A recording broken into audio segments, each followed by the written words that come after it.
ہرگز نمیرت آنکھ دل زندہ شد باعث سب دست پر جریدہ عالم دوا میں ماں. کتنے اقتدار والے ان کا نام و نشان مٹ گیا، آج کوئی ان کا نام لینے والا بھی نہیں. اور کتنے نبی کے جانثار کہ آج ان کو گئے ہوئے ہزاروں سال ہو گئے ہیں، لیکن جب ان کا نام آتا ہے تو مومنوں کی آنکھوں سے عقیدت کی وجہ سے آنسو ٹپک پڑتے ہیں. کن کو لوگ جانتے ہیں؟ بخاری کو جانتے ہیں کہ نہیں جانتے؟ سب کہو رحمت اللہ ہے. بخارا کے بادشاہ نے ان کو جلا وطن کیا. ہم تو لیے ایک چوڑے جج نے فیصلہ ہی دے دیا ہے نا، پترا تم بھی میرے خلاف فیصلہ دیتا ہے، میں بھی تیرو پاکستان سارے چیز ذلیل کر کے چھڑا گا. سی آئی ڈی والے لکھ کے بتلائے اس کو، اور اس کو تکلیف یہ ہوئی کہ یہ جج رشوت لیتا تھا. دو اس نے اپنے ریڈر رکھے ہوئے، ایک اس طرف ایک اس طرف، ایک ریڈر ایک علمت. مجھ کو لوگوں نے آج کہا یہ بڑا بے ایمان جج ہے، لاہور میں رہتے ہوئے رشوت لیتا ہے. میں نے چیف جسٹس کو درخواست دی، میں نے کہا اس طرح کے بے ایمان آدمی کو تبدیل کرنا چاہیے. اس نے کہا اچھا آپ نے میری رشوت ستانی کا پول کھولا ہے میں آپ کے خلاف. اور میں نے کہا چوڑے تو کر کیا سکتا ہے، تجھ کو پتہ نہیں ہم وہابی ہیں اور ہمارا عقیدہ یہ ہے کہ کائنات کا پتا بھی رب کے حکم کے بغیر حرکت کر سکتا. تو نے کیا کرنا ہے اور تیری تو حیثیت کیا ہے؟ اور اس کو یہ نہیں پتا تھا میں شیخوں کا بچہ ہوں، اور بندوبست میں نے ان جیسے بے ایمانوں کے ساتھ لڑنے کے لیے پہلے کیے ہوئے ہیں. اس کو یہ معلوم نہیں تھا میری جائیداد ہے ہی کچھ نہیں، میرے نام پہ صرف ایک قرآن کا نسخہ ہے، دوسرا بخاری شریف کا نسخہ ہے. میں نے کہا کر لے ضبط. تو کرنا کیا؟ پاگل آدمی اکٹھے ہو گئے ہیں. اور ان جیسوں سے ہم بچاؤ. اور وہابیت تم کو بھی کوئی چوکیدار اس طرح کا نہیں ملے گا جو اس طرح کے ججوں کو اپنی بوٹ کی نوک پہ رکھتا ہے. اللہ کے فضل و کرم. کیا لوگ سمجھتے ہیں، کیا عشق نے سمجھا ہے اور کیا حسن نے جانا ہے کہ ہم خاک نشینوں کی ٹھوکر میں زمانہ ہے. ان کی حیثیت، بڑے بڑے حکمرانوں کو ہم نے کچھ نہیں جانا، اس بیچارے کو ہم کیا سمجھیں گے؟ اس کی حیثیت کیا ہے؟ کیا پدی اور کیا پدی کا شوربہ. اور بڑے لوگ خوش ہیں، بیوقوف بڑے بڑے پوسٹر. اور جاؤ اس کو لے جاؤ اپنے ساتھ ہی، جج کو بھی اپنے ساتھ ہی لے جاؤ. اور میں نے مولانا محمد حسین صاحب کے متعلق کہا تھا، ان کے متعلق بھی کہا جائیداد ضبط ہو گئی ہے.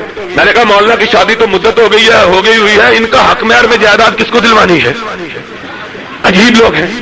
تو میں یہ کہہ رہا تھا کہ ان چیزوں سے کچھ کیوں مولانا دلواتا. مولانا حسین صاحب کی شادی ہو گئی ہے نا.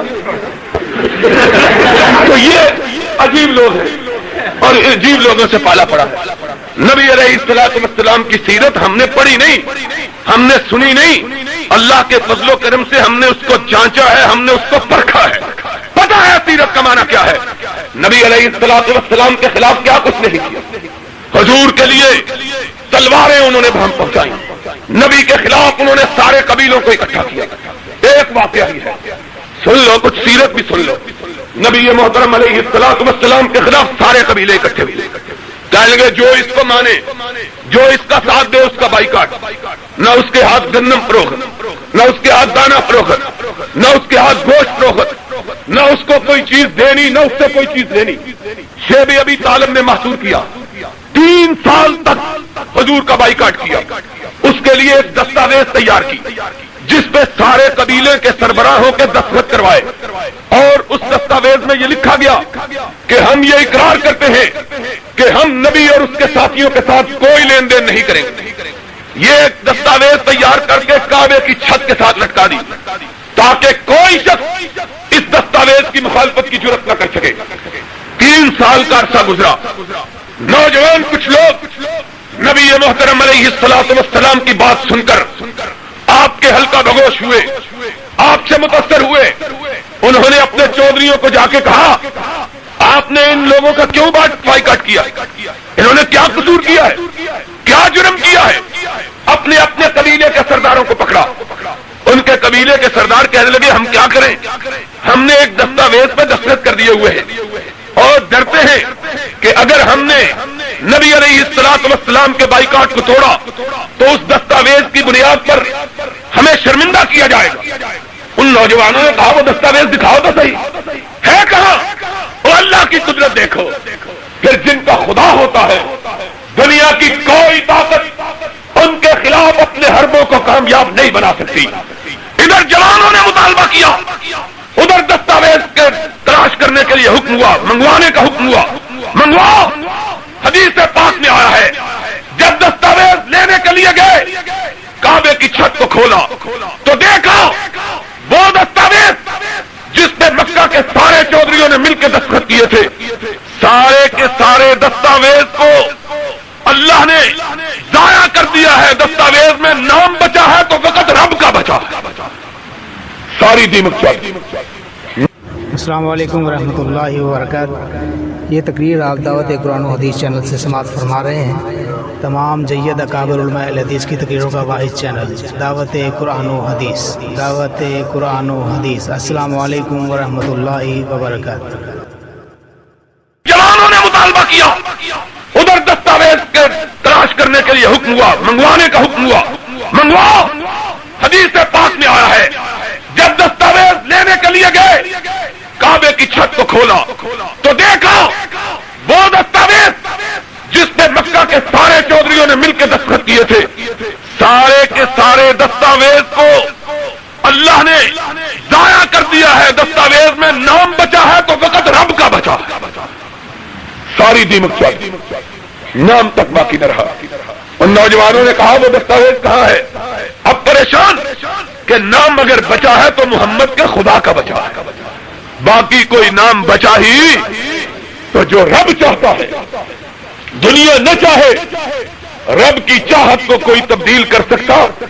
اور لوگوں یہ عقیدہ رکھو، اس عقیدے پہ جم جاؤ، اس عقیدے پہ پختہ ہو جاؤ تو عز من تشاء وتذل من تشاء بیادک الخیر انک علی کل شیء قدیر۔ اللہ عزت والا وہ ہے جس کو تو عزت عطا کرے، اور ذلیل وہ ہے جس کو تو ذلیل کر۔ تیرے سوا کوئی عزت دینے والا، کہتے ہیں اقتدار والے، ہم جس کو چاہے ذلیل کر دیں۔ بخاری کو کہا اس کو نکال دو وطن، اپنے وطن میں داخل نہیں ہو سکتا، اپنے وطن میں یہ بات نہیں کر سکتا، اپنے وطن میں نبی کی حدیث کا درس نہیں دے سکتا، اپنے وطن میں سرمایہ کائنات کے علم کو بلند نہیں کر سکتا۔ یہ حربے پرانے ہیں، نئے نہیں ہیں، ہم نے دیکھے ہیں، ہم نے پرکھے ہیں۔ بخاری نکل جاؤ، بخارا سے نکل جاؤ۔ بخاری نے کہا کیوں؟ کہا تم یہاں نبی کے نام کو بلند نہیں کر سکتے، رہنا ہے تو چپ ہو کے رہو۔ بخاری نے کہا مجھے اس وطن میں رہنا گوارا نہیں جہاں میں محمد کے پرچم کو نہ بلند کر سکوں صلی اللہ علیہ وسلم۔ اور پھر چشمے پلک نے دیکھا وہی نکالنے والا بادشاہ درخواست لے کے جاتا ہے، بخاری آ جاؤ، ساری سلطنت تیری راہوں میں اپنی آنکھیں بچھانے کے لیے تیار ہے، پلٹو۔ اور پھر جس دن بخاری پلٹا، مورخین نے لکھا ہے بادشاہ اس کی ملکہ اپنے محل کی چھت پہ کھڑے تھے، دیکھا کہ بخارا سے لے کر باہر تک 7 میل کے فاصلے تک لوگوں نے اپنے گھروں کے قالین بچھا رکھے کہ بخاری ان پہ سے ہو کے بچے، اور کوئی شہر کا ایک باشندہ بھی ایسا نہیں جو شہر میں موجود ہو۔ ملکہ نے بادشاہ کی طرف دیکھا، جان بوجھ کے پوچھتی ہے، کہتی ہے بادشاہ آج سارا شہر کس سے استقبال کے لیے نکلا ہوا؟ کون ہے جو آ رہا ہے جس کے استقبال کے لیے بچے، جوان، بوڑھے سب شہر کو چھوڑ کر باہر نکل گئے؟ بادشاہ شرمندہ ہو کے کہنے لگا اے ملکہ آج وہ آ رہا ہے جو لوگوں کے دلوں پہ حکومت کرتا ہے، ہرگز نہ میرد آنکھ کے دل زندہ شد بعشق سبدست بر جرید عالم زمام ماں۔ اور ایک واقعہ میں نے البدایہ والنہایہ میں امام ابن کثیر نے بیان کیا، پڑھا ہے کہ اسی طرح بغداد کے شہر میں بادشاہ وقت نے یہ مسئلہ کیا، کوئی شخص یہ نہ کہے کہ قیامت کے دن جب جنتی جنت میں چلے جائیں گے رب کی زیارت ہو، کسی کو رب کی زیارت نہیں ہوگی، کوئی رب کی زیارت نہیں کر سکے، کوئی آئندہ یہ مسئلہ بیان نہ کرے کیونکہ میرے بادشاہ کا حکم، میں حکم دیتا ہوں۔ مولوی مور بلب، مولوی ہر بادشاہ کے حکمران، ہر حکمران کی گردن، ہر حکمران کے فرمان پہ گردن جھکانے والے بہت ہوتے ہیں، حق بات کا اعلان کرنے والے تھوڑے ہوتے ہیں۔ بادشاہ سلامت کہیں میں نے سود کا کاؤنٹر بھی کھولا ہے، بے سود کا کاؤنٹر بھی کھولا ہے، جو چاہے سود لے لے، جو چاہے سود نہ لے۔ مولوی کہتے ہیں سبحان اللہ، اسلام آ رہا، کتنی اسلام کی خدمت کہ سود والا کاؤنٹر بھی کھول دیا ہے نیکوں کے لیے اور یہ نہیں کہتے حق والے کہتے ہیں کہ سرور کائنات نے سود کے کاؤنٹر کو حرام کرا دیا ہے۔ مومن کبھی سود کا کاؤنٹر کھولنے کی اجازت دے سکتا ہے، لیکن جو ہوتی باری کہتے ہیں سبحان اللہ کے خلاف، اللہ کے رسول کے خلاف اعلان جنگ کے لیے تیار کیا۔ جاؤ سارا قرآن اٹھاؤ، رب نے کبھی کسی کے خلاف اعلان جنگ اپنے نام سے نہیں کیا، سود کھانے والے کے خلاف خود اعلان جنگ کیا۔ اور اس لیے یہ یاد رکھ لینا، آج ہم فقیروں کی بات بھی یاد رکھنا، ہماری مخالفت میں بھی پیش لوگ وہی ہوتے ہیں جن کے بدن میں سود کا پیسہ جاتا ہے۔ جبرائیل ہے تو کہوں خدا تمہیں سمجھ عطا کرے، کہا پابنو بہر دن من اللہ، بادشاہوں کے حکم پر سر گرانے والے بہت ہوتے ہیں، لیکن سر کو اٹھا کے نبی کا پرچم اٹھانے والے بھی بہت ہوتے ہیں۔ اس نے کہا جاؤ، ایک فقیر نے جمعہ کے دن کہا بادشاہ کو جا کے کہہ دو میں نے کلمہ تیرا نہیں پڑھا، مدینے والے کا پڑھا صلی اللہ علیہ وسلم۔ تو نے کہا رب کی زیارت نہیں ہوگی، میں کہتا ہوں مسجد میں کھڑے ہو کے رب کی زیارت ہوگی، رب کی زیارت ہوگی، میں کہتا ہوں جاؤ۔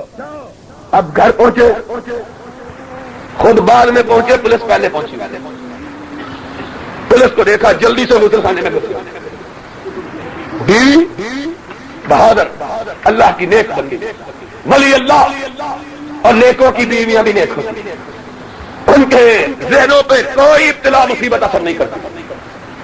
کہنے لگی دستک دے کے، کہنے لگی اگر ڈرتے تھے تو حق بیان کیوں کیا تھا؟ اب غسل خانے میں گھستے کیوں حق بیان کیا تھا؟ ہائے ہائے، وہ پاک باز انسان دروازہ کھولتا ہے، بیوی نے دیکھا تو حیران شدہ رہ گئی۔ کیوں دیکھا؟ غسل کر کے کفن پہنے ہوئے۔ اس نے کہا ڈر کے مارے غسل خانے میں نہ گیا تھا، نبی کے کلمے کو بلند کرنے کے لیے تیار ہونے کے لیے گیا تھا۔ اب آئے جو آئے، غمے جہاں ہو غمے یار ہو کہ تیر ستم، جو آئے آئے کہ ہم دل کشادہ رکھتے ہیں۔ حق کی بات کہی ہے پھر ڈر کس کا؟ میں نے کہا تھا ایک بڑا برا سا بول پنجابی کا مشہور تھا، جب پیار کیا تو ڈرنا کیا، اور جب نبی کا دامن پکڑا ہے تو ڈر کس بات کا؟ پھر آدمی بے نیاز ہو جائے، ان چیزوں سے بے نیاز ہو جائے، ابتلا، مصیبت، اے ڈی سی جی، ڈی سی، ایس پی، تھانے دار، چودھری، مسٹنڈا، جو ہو، جو آئے آئے کہ ہم دل کشادہ رکھتے۔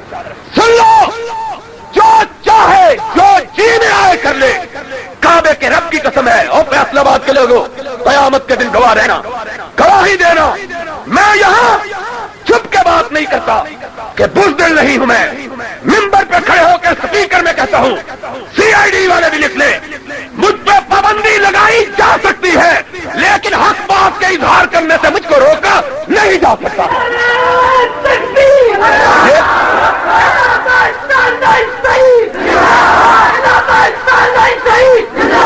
جو تمہارے بس میں ہے تم کر لو، جو ہمارے بس میں ہے ہم کرتے رہیں گے انشاءاللہ۔ تم پابندیاں لگاتے رہو، ہم حق کا پرچار کرتے رہیں۔ قیامت کے دن تم کہنا ہم نے قرآن پہ پابندی لگائی تھی، ہم کہیں گے اللہ جب تک جسم میں بولنے کی قوت موجود تھی حق کا اعلان کرتے رہے، اللہ تیری توفیق سے انشاءاللہ ملے۔ یہ کوئی بات ہے؟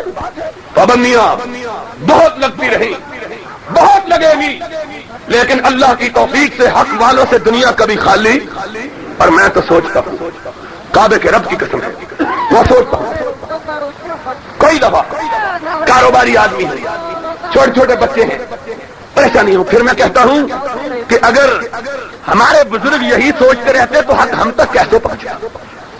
کسی نے یہ نہ سوچا، اور پھر یہ سوچتا ہوں کہ اللہ اگر حق نہیں کہنا تھا تو اس مسلک میں پیدا کیوں کیا تھا؟ پھر کسی اور میں پیدا کر لیتا کہ ہر چیز ہضم، پھر کوئی بات نہیں، پھر وہابی کیوں بنایا؟ رکابی بنانا تھا کہ دیکھتے روٹی اور مسئلہ بدل لیتے، حلوہ دیکھتے مسئلہ بدل لیتے، زردہ دیکھتے. ہمارے لاہور میں ایک مولوی صاحب تھے، ان سے ایک آدمی فتویٰ پوچھنے کے لیے آیا. فتویٰ لینا ہے حضرت جی. اس نے کہا کتنے کا لینا ہے؟ اس نے کہا جی کیا مطلب؟ انہوں نے کہا بندے دیا پترا جنہ گڑ پائے گا میٹھا تو نہیں ہونا. اس نے حضرت صاحب کو ایک صرف نوٹ کھڑکتا ہوا نکال کے دے دیا. مسئلہ حضرت صاحب نے اس کی مرضی کے مطابق لکھ دیا. دوسری پارٹی کو پتا چلا، وہ پہلے ہی 5 نوٹ لے کے آ گئے. حضرت جی فتویٰ لینا ہے. کہہ لگا مسئلہ تو وہ بھی ٹھیک تھا، لیکن اس بیوقوف نے جتنا گڑ ڈالا تھا میٹھا تو اتنا ہی ہونا تھا نا. مسئلہ تمہارا بھی ٹھیک ہے. ان کو فتویٰ لکھ دیا. عدالت میں پیش ہوئے. عدالت نے پوچھا حضرت جی یہ دونوں فتوے آپ کے ہیں؟ حضرت جی نے فرمایا بالکل اپنے ہی ہے. اس نے کہا حضرت جی یہ فتویٰ اور یہ فتویٰ اور. کہنے لگے اس سے پوچھو اس نے پیسے کتنے دیے تھے؟ جتنے پیسے دیے تھے فتویٰ اسی طرح کا لینا آتا نا. پہلے پیسے زیادہ دے دیتا ہم زیادہ فتویٰ نہ اس کو دوسرے کو نہ دیتے. اگر یہ ہمارے حقوق کا خیال نہیں رکھتا تو ہم کو اس کا حقوق کا خیال رکھنے کی ضرورت کیا ہے؟ اللہ کا شکر ہے. ہم کہتے ہیں اللہ ذمہ داری بھی تو نے بڑی ڈال دی ہے. مسلک ایسے میں پیدا کیا ہے جن استادوں نے شروع سے ہی ہمارا جان کھا لی. حق کہنا، حق کہنا، حق کہنا. اور ہم نے اور ان میں فرق یہی ہے کہ ہم نے مسجد میں بیٹھ کے نبی کی چٹائیوں پہ بیٹھ کے پتا پڑا ہے، ہمیں پتا ہے نبی نے کیا کہا ہے. اور جن لوگوں کو چٹائی پہ بیٹھنے کی سعادت ہی نہ ہوئی ہو ان کو کیا پتا ہے کہ نبی نے کیا کہا ہے. فرق تو یہی ہے. تو کہا جاؤ میں حاضر ہوں. بھائیوں نے کہا چلو بادشاہ کے پاس. موسم عباسی بنو عباس کا سرور کائنات کے چچا کی اولاد حضرت عباس کا اولاد میں سے موسم حکمراں. اس کے متعلق ابن کثیر نے اور دوسرے مورخین نے لکھا ہے بہت بڑا 7.7 فٹ کا اونچا لمبا جوان اور اتنا طاقتور کہ لوگ اس کو دیکھتے ہوئے گھبراتے تھے اور تلوار مارتا جسم کاٹتی ہوئی نکل جاتی. اتنا طاقتور. موسم کے دربار میں پہنچے. اب وزیر درباری حشامدی مشیر ٹٹو سب کھڑے ہیں دیکھ رہے ہیں کہ آیا ہے. گھبرائے اور یہ آیا ہے بادشاہ کے سامنے. اگر اس نے حق بات کہی بادشاہ تو پاگل ہے اور بادشاہ اکثر پاگل ہی ہوتے ہیں. پاگل نہ ہو تو ان کو بادشاہ کون بنائے؟ کبھی کسی عقل مند کو بھی کسی نے بادشاہ بنایا ہے. اس نے کہا یہ اگر اس نے سچی بات کہہ دی کام خراب ہو جائے گا. اشارے کرنے لگے نہ نہ نہ. بادشاہ نے پوچھا بتلاؤ رب کی زیارت ہوگی کہ نہیں؟ ہائے ہائے. تلوار نکال کے باہر نعمت دکھے. فقیر سامنے کھڑا ہے چمکتے ہوئی تلوار کو دیکھتا ہے. بادشاہ کے کبھی ہیکل جثے کو دیکھتا ہے پھر آسمان کی طرف دیکھتا ہے. اللہ کرا امتحان ہے. ربنا افرغ علینا صبرا وثبت اقدامنا. وزیر مشیر اشارے کرتے ہیں اور انکار کر دو. کہنے لگا نہیں ہوگی. کہنے لگا بادشاہ رب کی زیارت نہیں ہوگی. وزیر مسکرا پڑے مشیر مسکرائے بادشاہ مسکرایا کہ اقتدار نے علم پہ فتح پا لی ہے. ہائے ہائے. لیکن انہوں نے دیکھا کہ فقیر کے لب ہل رہے ہیں. سنا کیا کہتے ہو؟ کہا بادشاہ رب کی زیارت نہیں ہوگی تم کو نبی کے ماننے والوں کو ضرور ہوگی. ہم کو ضرور ہوگی تجھ کو نہیں ہوگی.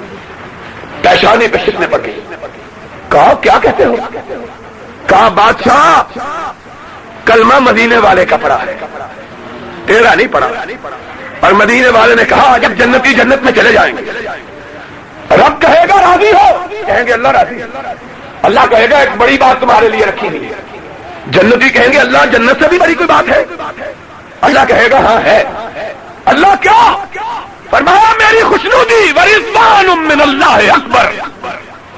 میں نے تم پہ اپنی رضا کا سرٹیفکیٹ عطا کر کہ آدم کی طرح تم پہ کبھی ناراض ہو کے تم کو جنت سے نکالوں گا نہیں. ہمیشہ جنت میں رہو. جو چاہے کھاؤ جو چاہے پیو جو چاہے کرو جنت سے نہیں نکالو. مومن سجدے میں گر جائے. کائنات کے امام نے کہا جب سجدے سے سر اٹھائیں گے تو رب پوچھے گا اور مومنوں راضی ہو؟ کہو گے اللہ جنت ملی تیری خوشنودی ملی اور کیا ملا ہے؟ اللہ کہے گا کس سے بھی بڑی چیز رکھی ہے؟ مومن کہیں گے اللہ جنت سے بڑی تیری رضا سے بڑی. اللہ اس سے بڑی کیا چیز ہوگی؟ اللہ کہے گا کہ اس سے بھی بڑی چیز ہے۔ مومن کہیں گے اللہ وہ کیا ہے؟ میرے آقا نے فرمایا رب اپنے حجابوں کو اٹھا دے، اور مومن اپنے رب کو اس طرح دیکھیں گے جس طرح 14ویں کے چاند کو چمکتا ہوا دیکھتے ہیں۔ اور وہ مومن کہ موسیٰ کو طور پہ رب کو نہ دیکھ سکا، محمد کی امت جنت میں دیکھے صلی اللہ ہم کو اپنی زیارت سے بہراور فرما۔ فقیر نے بات کہی، بادشاہ نے تلوار اٹھائی، وار کیا، تلوار جسم کو کاٹتی ہوئی نکل گئی، لاش کے 2 ٹکڑے ہو گئے۔ کہا جاؤ اس کی لاش کو اٹھاؤ اور بغداد کے دروازے پہ لٹکا دو، تاکہ لوگوں کو پتہ چلے بادشاہ کی نافرمانی کا کیا مزہ ملتا ہے، کیا اس کا انجام، کیا نتیجہ ہوتا ہے۔ کوئی جنازہ نہیں پڑھ سکتا۔ اور امام ابن کثیر نے لکھا، وہابیوں تمہارے امام، ابن کثیر نے البدایہ میں لکھا، کہا رات کو بغداد والے سوئے، ہر آدمی اپنے گھر میں آنسو بہا رہا تھا اور کہتا تھا اللہ تیرا پاک باز بندہ میرا جنازہ پڑھنے کی بھی توفیق نہیں ہوئی، اللہ اس کو معاف، اللہ اس کے درجات بلند کروا۔ کہا انہی دعاؤں میں رات لوگ سوئے، سارے بغداد کو رات کھا بھائی، اللہ کا معجزہ دیکھو، پھر اللہ کی قدرت دیکھو۔ سارے بغداد نے دیکھا کہ امام کائنات اپنے چاروں یاروں اور اپنے چچا عباس کے ساتھ تشریف لا رہے ہیں، ساتھی ساتھ ہیں۔ بغدادی پوچھتے ہیں آقا کہاں آئے ہو؟ فرمایا آج میرے فقیر کو میری سنت کی وجہ سے مارا گیا ہے، میرے جھنڈے کو بلند کرنے کی وجہ سے اس کو شہید کیا گیا، میں خود اس کا جنازہ پڑھانے آیا۔ پھر 6 سال تک اس کی نعش بغداد کے دروازے پر لگی، 6 سال۔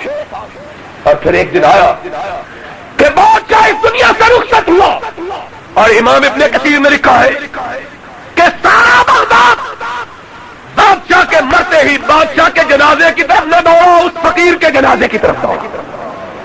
ہرگز نمی آ کے دل زندہ شد بائش سب تک بر جرید آئے عالم زبان تھا، اور لوگوں نبی کے لیے، اللہ کے دین کے لیے، حق کے لیے اپنے آپ کو مٹا دیتا ہے، رب کبھی اس کو مٹنے۔ اور یہاں سے ایک اور سبق کہ مومن وہ ہے ساری کائنات کی بات کو ٹھکرا دے، سرمایہ کائنات کی بات پہ آج وہ ہے مومن۔ اور سن لو بات آئی ہے تو کہہ دیتا ہوں، رب نے بھی اپنے کلام مجید میں اسی بات کی طرف اشارہ کیا۔ میرے بھائی نے پہلی آیت پڑھی تھی، میں نے اس سے اگلی آیت پڑھی، دیکھا لا تقدموا بین یدی اللہ، اور میں نے اس سے اگلی آیت پڑھی لا ترفعوا اصواتکم فوق صوت النبی۔ مومن وہ ہے جو اپنی آواز کو نبی کی آواز سے بلند نہیں کرتا۔ کیا معنی ہے کہ نبی کی آواز سے اپنی آواز بلند نہیں کرتا؟ کسی نے کہا یہ آیت تب کے لیے تھی جب حضور اس کائنات میں زندہ تشریف فرما تھے کہ مومنوں کو حکم تھا اپنی آواز کو پکڑیں۔ میں نے کہا نہیں، قرآن کی آیت قیامت تک کے لیے ہے، اور اس کا معنی یہ ہے مومن وہ ہے جو کائنات میں کسی کی نہ اپنی آواز کو نبی کی آواز سے بلند ہونے دیتا۔ کیا مطلب ہے؟ ایک طرف فرمان مصطفیٰ ہے، ایک طرف اپنی خواہش۔ مومن وہ ہے جو اپنی آواز کو دبائے، محمد کی آواز کو اونچا رکھے صلی اللہ ہو، اور ایک طرف پیر کی آواز ہے، ایک طرف باعث کی آواز ہے، ایک طرف خطیب کی آواز ہے، ایک طرف محدث کی آواز ہے، ایک طرف فقیر کی آواز ہے، ایک طرف امام کی آواز ہے، ایک طرف حکمران کی آواز ہے، ایک طرف کائنات کے کسی بڑے کی آواز ہے، دوسری طرف مدینے کے یتیم کی آواز ہے، سرور کائنات کی آواز ہے۔ مومن وہ ہے ساری آوازوں کو پست کر دے، محمد کی آواز کو بلند رکھے۔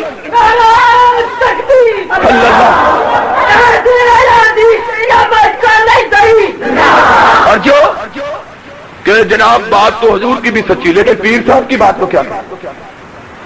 اس کے متعلق رب نے کیا کہا؟ ان تحبط اعمالکم وانتم لا، اور جس نے کسی اور کی آواز کو نبی کی آواز سے اونچا کر دیا اس کا کوئی عمل باقی۔ یہی سبب تھا کہ صحابہ کرام نے، ان کے تابعین نے، اتباع تابعین نے، ائمہ کرام نے، محدثین نے اپنی جانوں کو دینا گوارا کر لیا، محمد کی آواز کو نیچا کرنا گوارا.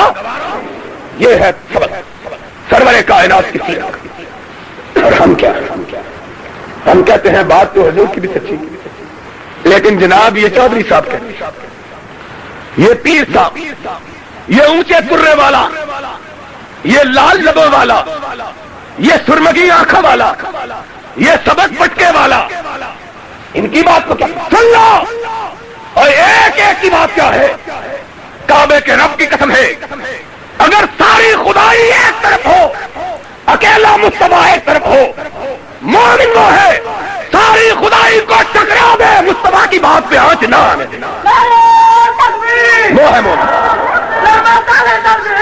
اور یہی نبی نے اپنے فرمان سے، یہی ہمارا کن تو بے بتھائے مکہ اس جانی ملکان، میں وادی بتھا میں لیٹا ہوا تھا، دو فرشتے میرے پاس آئے، ایک نے کہا ہوا یہ وہی ہے جن کے پاس ہم کو بھیجا گیا، دوسرے نے کہا نام ہوا یہ وہی ہے.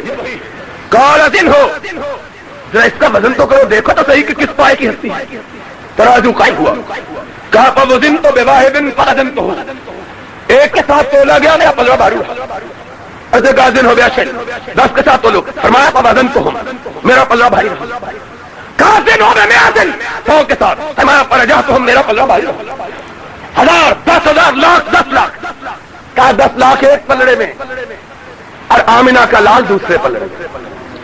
فرمایا کانی انظر الیہم یتناثرون علی من خفۃ المیزان، فرمایا میرا پلڑا بھاری ہونے کی وجہ سے زمین پہ 10 لاکھ کا پلڑا اتنا ہلکا کہ مجھے ڈر ہوا لوگ ہلکا ہونے کی وجہ سے میرے اوپر ہی نہ گر جائیں، اتنا ہلکا.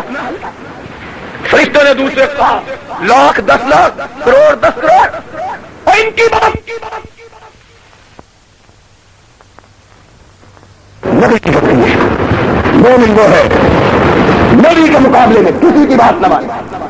کوئی ہو، حکمران ہو، وزیر ہو، ماشاء اللہ ایڈمنسٹریٹر ہو، محدث ہو، فقیہ ہو، امام ہو، کوئی ہو، سب کی بات سر آنکھوں پہ، لیکن نبی کے مقابلے میں کسی کی بات کو اونچا کیا جا سکتا.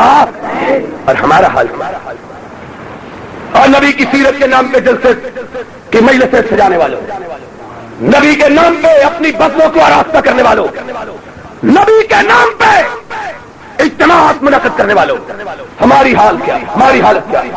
ہماری حالت یہ ہے ہم مسئلہ سنتے ہیں نبی کا، فرمان سنتے ہیں نبی کا، پھر کیا کہتے ہیں؟ محلے کے مولوی کے پاس جاتے ہیں، مولوی جی اے حضور دی حدیث ساڈے مذہب کے مطابق ہے، غلط ہے. مسئلہ سن کے جاتے ہو، حدیث نبی کی سن کے جاتے ہو، پھر محلے کے مولوی کو جو کچی روٹی پکی روٹی پڑا ہوا اس کو جا کے کہتے ہو اجی حضور کی یہ حدیث ہمارے مذہب کے مطابق ہے کہ نہیں؟ اور بندگان خدا، تم نے نبی کو اپنے مذہب کا امتی بنایا ہوا ہے. تم نے یہ سمجھا کہ ہم نے نبی کی بات وہ ماننی ہے جو ہمارے مذہب کے مطابق. تم نے یہ نہیں کہا ہم نے اپنا مذہب وہ بنانا ہے جو نبی نے فرمایا. خود بدلتے نہیں، قرآن کو بدل دیتے ہیں کہ غلامی میں بدل جاتا ہے قوموں کا ضمیر.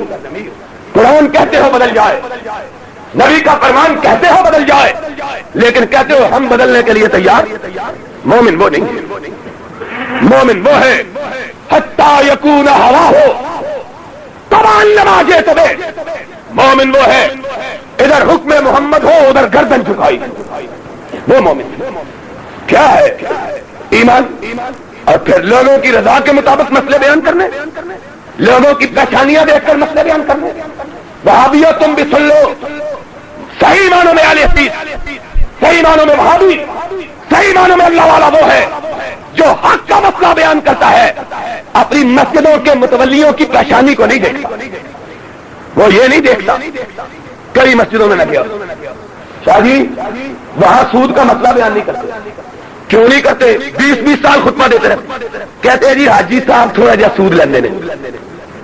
اور خدا کا خوف کرو،